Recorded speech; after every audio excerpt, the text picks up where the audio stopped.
আসসালামু আলাইকুম everyone, welcome back to my new video. This is Medha. আশা করছি তোমরা সকলে ভালো আছো। আজকে আমরা সপ্তম শ্রেণীর বাংলা বইয়ে পৃষ্ঠা 14 ও 15 নিয়ে বিস্তারিত আলোচনা করব। তো চলো ক্লাসটি শুরু করি। দ্বিতীয় অধ্যায়, প্রমিত ভাষায় কথা বলি। প্রথম পরিচ্ছেদ, ধ্বনির উচ্চারণ। বাংলাদেশের সব অঞ্চলের মানুষের ভাষা একরকম নয়। অঞ্চলভেদে অনেক শব্দের উচ্চারণ আলাদা হয়। কখনো কখনো একই অর্থে ভিন্ন ভিন্ন শব্দ ব্যবহার করা হয়। ভাষাগত এই তফাৎকে বলা হয় আঞ্চলিক ভাষা। আঞ্চলিক ভাষার উচ্চারণ কারণে এক অঞ্চলের মানুষের কথা আরেক অঞ্চলের মানুষের বুঝতে সমস্যা হয়। অন্যদিকে প্রমিত ভাষার কথা বললে সব অঞ্চলের মানুষ সহজে বুঝতে পারে। প্রমিত ভাষাকে মনে করা হয় ভাষার মান রূপ বা আদর্শ রূপ। প্রমিত ভাষায় দুটি রূপ আছে, কথ্য প্রমিত ও লেখ্য প্রমিত। কথ্য প্রমিত ব্যবহার হয় আনুষ্ঠানিক কথা বলার সময়, অন্যদিকে লেখ্য প্রমিত ব্যবহার করা হয় লিখিত যোগাযোগের কাজে। প্রমিত ভাষার প্রয়োগ। বিভিন্ন প্রতিষ্ঠান বা অফিস আদালতে প্রমিত ভাষা ব্যবহার করতে হয়।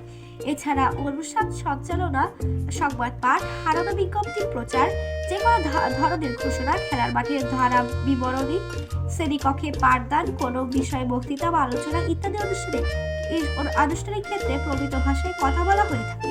পরে যে কোনো একটি আনুষ্ঠানিক পরিস্থিতি এককভাবে বা দলে শ্রেণীকক্ষে উপস্থাপন করা হয়ে গেলে কোন কোন শব্দ প্রমিত হয়নি সে ব্যাপারে সংগঠিতের মতামত নাও এবং নিজের ছক পূরণ করো। তো আমি এই ছকটি পূরণ করে তোমাদেরকে এখন দেখাচ্ছি। বাংলা পৃষ্ঠা 14 অধ্যায় 2, যে শব্দটি প্রমিত হয়নি। পাটকাঠি। পাটকাঠি, এটার কিন্তু প্রমিত উচ্চারণ হবে পাটকাঠি। গায়া, পেয়ারা। আজকের, দেশ, দেশ। বোন, এটা মওকার, এটা বোন, মওকারটা উঠে যান। কইরে, করে। আমাগর, আমাদের। হামি, আমি। শেষ, শেষ। গেরাম, গ্রাম। হামার, আমার। প্রধান, প্রধান।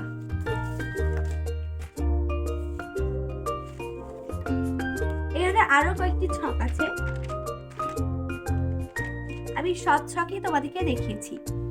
এরপর অনেক শব্দ তোমার চারপাশে মানুষ ভিন্নভাবে উচ্চারণ করে কিংবা প্রমিত শব্দের বদলে আলাদা শব্দ ব্যবহার করে।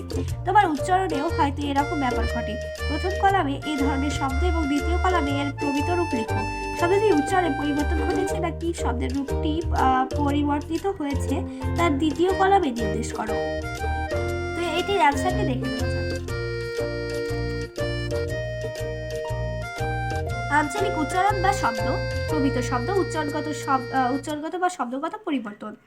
খাইছি, প্রমিত শব্দ খেয়েছি, উচ্চারণগত পরিবর্তন। চঙ্গ, প্রমিত শব্দ বই, শব্দগত পরিবর্তন। এই দুটি কিন্তু বইয়ের শব্দ বইতে দেওয়া রয়েছে। তরে, তোকে, উচ্চারণগত পরিবর্তন। টক বাগুন, টমেটো, শব্দগত পরিবর্তন। অনেক অঞ্চলে টমেটোকে বলা হয় টক বাগুন।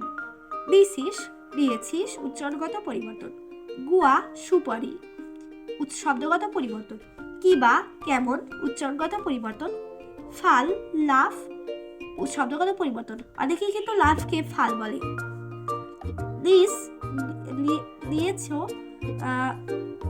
উচ্চারণগত পরিবর্তন। এটা কিন্তু নিয়েছো, নিয়েছ। কটবেল, কটবেল, শব্দগত পরিবর্তন।